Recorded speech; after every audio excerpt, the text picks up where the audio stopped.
এখানে কোন একটা সেট করো ওয়াশরুম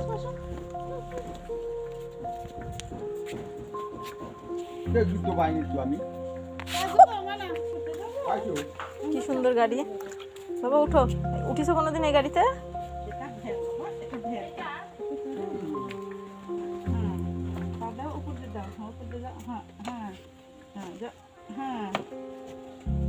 ওখানে বসো আব্বা এসে নি হ্যাঁ হ্যাঁ ওখানে ভাবি আপনি এর উপর দিয়ে এরকম ডিং হয়ে যাবে হ্যাঁ কি লাভ দিয়ে যাবো আর ধরার জায়গা কইতা ধরার জায়গা নেই আমি নাফির সামনে বসবো আব্বুর ওইখান দেবো এইখানতে পড়বো না আমাদের এখান থেকে কখনো ভ্যান উল্টে যায় না তো ওরাও পড়ছে তো রাস্তা মনে করবে ভ্যানটা উল্টে যায় করে যাবো তাপে শোনা মেয়ে হাত ছাড়বে না বড় আম্মুর